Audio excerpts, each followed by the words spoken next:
Hey folks, Brendan here from Bluelight. Now, if you are worried or concerned or nervous about an interview that you've got ahead of you, let me reassure you, you're not alone.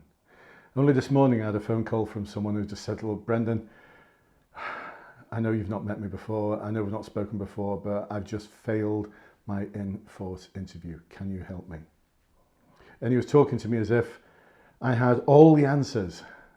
And I do now, but it hasn't always been the case, because he told me about what happened in his final interview and how he froze and just didn't know what to say. And it reminded me of something that happened to me years ago. It was around, I think it was 1998, 1999. I went for a position with the College of Policing as a trainer of trainers, and everyone kept telling me that I was a natural, the job's in the bag, all I need to do is just be myself. I can still remember the face of the Chief Inspector who was asking me the questions, almost pleading with me to give him a structured, detailed answer. And all I could do was to talk gibberish. I believed all of the hype. And I swore that that was never going to happen again. And so I researched all the different techniques, interview techniques, and found them lacking. The STAR format that everyone keeps banding around just didn't do it. It didn't provide the kind of detail that was needed to ensure that I nailed my next interview. And my next one was really important. I knew that ahead of me, perhaps a year or two ahead of me, would be the Inspector's Board, because I wanted to get promoted from Sergeant to Inspector. And that was going to be a grueler. And it was actually in front of 3 superintendents and 1 chief inspector. It was a grueler. And I passed. I aced it. How did I do that?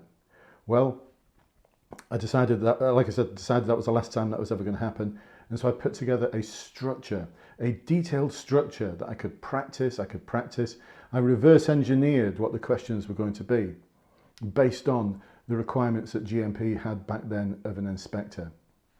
And so I knew what the questions were going to be ahead of time. And not only did I know what the questions were going to be, but I was able to structure them in a way that was detailed, in a way that was going to nail it in terms of authenticity, in terms of emotional awareness. It gave the interviewers everything that they were looking for. I got feedback straight after the interview. I got the official notification later on that day, but as I was walking out, I looked around me and one of the superintendents just went like that. So listen, I'm going to share with you for a moment exactly how you can provide that kind of detail and that kind of structure. So a lot of you already know my SALKU methodology that I've developed over the years. Well, actually, you're probably very familiar with the SAL methodology. That provides you with a huge amount of structure, enough to be able to talk for a good 4 minutes if you utilize all of the detailed approaches that I ask of you. And listen, it's not going to happen overnight. The amount of practicing I did for my inspector's exam and the inspector's board, I spent hours, days, months. Every time I had any spare time at work, I was practicing with fellow sergeants. Any time at home that I was practicing in front of myself in the mirror. My wife, she'd not given up on me, but she just got a bit tired of it by then. So if any of you have got family members who are thinking, no, I don't want to do any more. Yeah, I feel your pain. And so what I'm going to show you is something, I've explained the style process before, but here's something I've come up with just recently that's really going to enable you to nail it in terms of structure, in terms of detail. Listen, this is just showing off, but it's showing off in a good way. So at the very end of the SAL process, we're going to add a K and a U now. The K stands for knowledge and the U stands for understanding. And this is what it means. So the K is where you demonstrate why that particular value or behaviour they've just asked you about is important in the police service. So if it's decision making, then you'll be able to talk about how, as a police officer, you're a leader in the community and you're expected to make decisions which might impact on people's lives. And you may well have to be accountable for those decisions in a court or to your peers or to your supervision. So you need to make sure that you've got a good rationale behind your decision-making process, that it's based on several options and it's based on good gathering of information.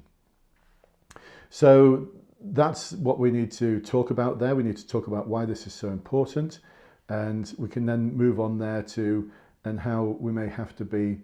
And the code of ethics, actually, you could drop the code of ethics, talks about this, about the accountability and transparency that's required of the police and of individual police officers.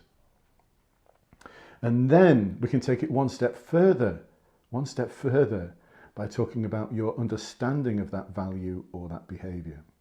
So now what we can do is future pace ourselves and talk about, as a police officer, I'd be expecting to deliver on decision making by, one, always asking for support or help if I was stuck and I wasn't quite sure about anything, by running options for something that's complex and difficult past one of my colleagues or past one of my sergeants, collecting as much information as possible before I make a decision.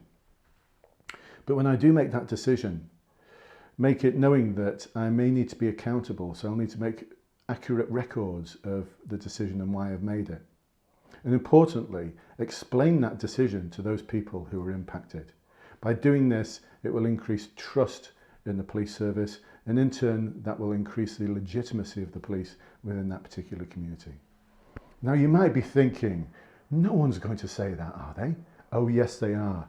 So let me tell you about Peter. Today, I'm not going to say his surname, but Peter's just got in touch with me to tell me that he's passed his interview and got told there and then that he'd passed.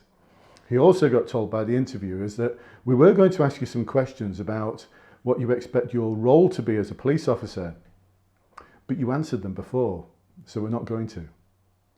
And he didn't get a nod like I did and a wink, but he did get told there and then that normally we will tell you via email whether you've passed or not, but can I just share with you, you've passed. You've passed. So I'm so pleased for Peter. So pleased for Peter. So what I've got to do now is to ensure the rest of you follow up on this advice and guidance to absolutely nail it at your interview by demonstrating your knowledge and your understanding. So I'm going to put some links below to my interview masterclass and my interview course. And the interview course as well comes with an option to attend an interactive webinar. So please do take a look at those options. They're going to make such a difference in your preparation, such difference in your preparation. Because the thing is, you can spend so much time preparing, but until you know exactly what you need to do to prepare or exactly what the structure is going to be and how to deliver that structure, well, you'd be like me years ago. You don't think that preparing for the inspector's process, so I nailed it every stage first time, took me just a couple of days, do you? This took me a couple of years of researching different methods of answering questions. And can I share with you, it's not what's on the board there. What I actually came up with was something based on Kolb's experiential learning cycle, and it did the job. But it doesn't do the job nearly as well as this, because I've developed this over the past couple of years. You won't find this in any books. This is what saves you time. This is what saves you time. And in case any of you are thinking, well, it costs money. Well, yes, this is how I make a living. This is my living. This is what I do. I share my knowledge, my expertise with you, and you will be delighted with it. I know you'll be absolutely delighted with it. Because this is what's going to get you closer to that financial security that you're going to have as a police officer first time. Now, my job, my challenge is to support the person I spoke to this morning, to help them on their journey and make sure they know how to SALKU at the interview. All right, folks, well, thanks for listening. I hope you found this useful. I shall catch up with you at the next one. Bye-bye for now.